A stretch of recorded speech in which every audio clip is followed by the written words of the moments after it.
Chipset is nothing but a set of chips. So the information flow between the CPU and the components of the motherboard will be controlled by these chips.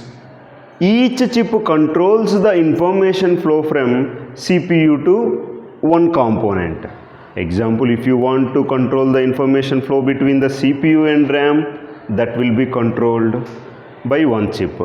Previously, in olden computer, we have many chips to control the information flow from CPU to IO slots, CPU to PCI slots, CPU to AGP slot, CPU to other IO connectors.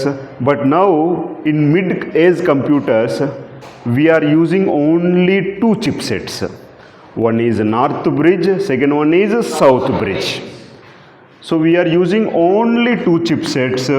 First one is north bridge, second one is south bridge.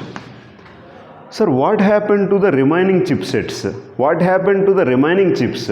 All the functionalities of the chips are incorporated only in these two chipsets. So compact size of the motherboard is reducing, and also the functionality of the each chip we have incorporated into these two. Example, if you want to communicate between the CPU and the RAM, then north bridge will take care about it. Communication between the CPU and RAM, that information flow will be controlled by this north bridge. If you want to communicate between the CPU and AGP slot, we have discussed AGP slot. For what purpose we are using the AGP slot? For connecting the video card. Okay, AGP means accelerated graphic port. Accelerated graphics port. Okay, next you want to communicate between the CPU. The CPU want to communicate with any IO port or any PCI. Example, the CPU wants to communicate with the LAN. CPU wants to communicate with PS2 port, or CPU want to communicate with VGA port.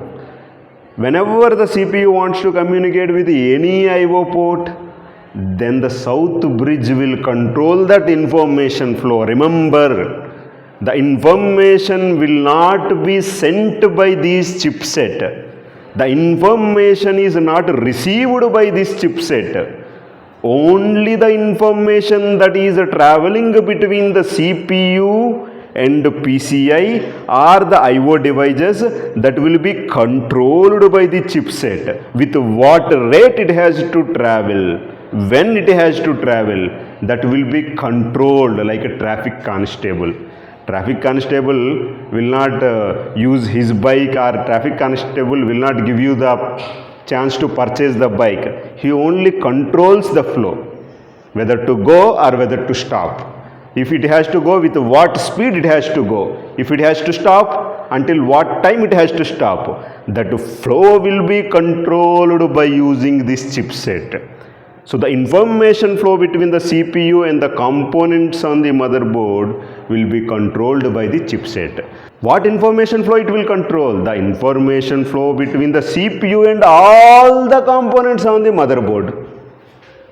But we have two chipsets. We are dividing all the components into two categories. This is one category, this is second category. In modern day computer, this north bridge is incorporated in CPU. CPU is saying, I am taking care about the communication between RAM and AGP. In nowadays we are not using AGP, but any slots whichever the motherboards we are using, only PCI we are using. So the CPU is saying, whatever the information flow between the RAM and me, that information flow control also I will look after. You only look after the information flow with the PCI and the IO ports. Then we are in the modern day computers, we are having this south bridge as a program controller hub. What the chipset function is? To control the information flow between the CPU and all the components in the motherboard. Okay, how many chipsets we have? One is north bridge, second one is which will take care the information flow between the CPU and RAM? North bridge. Which will take care the information flow between the CPU and the LAN port? Information flow between the CPU and VGA port, south bridge. Information flow between the CPU and USB port, irrespective of whether it is USB port or LAN port or VGA port or PCI, all these are peripheral ports, peripheral devices we are connecting. So all these will be controlled by the south bridge. Okay, this is the functionality of the chipset.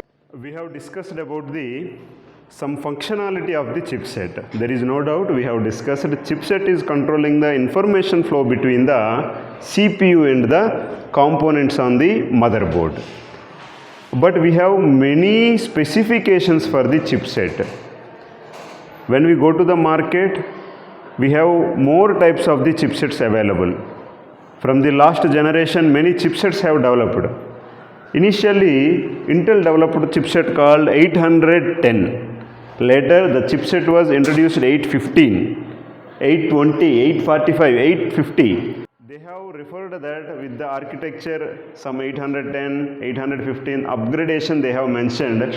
Compared to 10, there is a little bit improvement in 15. Compared to 15, there is an improvement in the 20. Like that they have mentioned. So the chipset, there is no specific purpose. That is only company requirement. They have made that number 810, 15. But we can observe the change in the chipset. Here initially in 810 and 15, only these chipsets supported a single processor. Means they can only control the information flow of one processor to other components on the motherboard. But later chipsets, they are capable of controlling more than one processor, multi-processors. 820 can control the information flow from the two processors to the entire components on the motherboard. The additional processor handling is observed from 820. And if you observe the memory, here 512 MB in 810 chipset, later 815, 512 MB. They can control the information flow with this much memory only. Later that memory increased to 2 GB, from 1 GB to 2 GB. And initially the I/O port supported by the Intel 810 chipset, 2 USB. It can control only the information flow between CPU and 2 USB ports only. Later the information controlling capability increased to 4 USB ports in the 820. And initially the information flow between CPU and LAN, there was no LAN port. But 815, it understood the information flow between the CPU and LAN, and it controlled the information flow between the Ethernet connection and the CPU. That's how we are enhancing the capability of the chipset. Based on what requirement they are changing these features. The main requirement is what is presently needed in the market.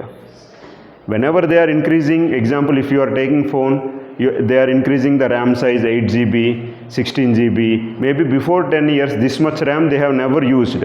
But they are slowly increasing because this is the market requirement. They are slowly changing.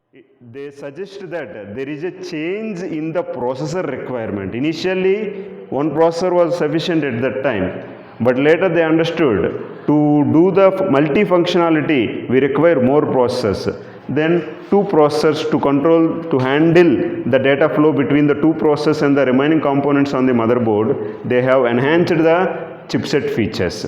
That's how the chipsets from the 810 to 850, they enhanced the functionality mechanism.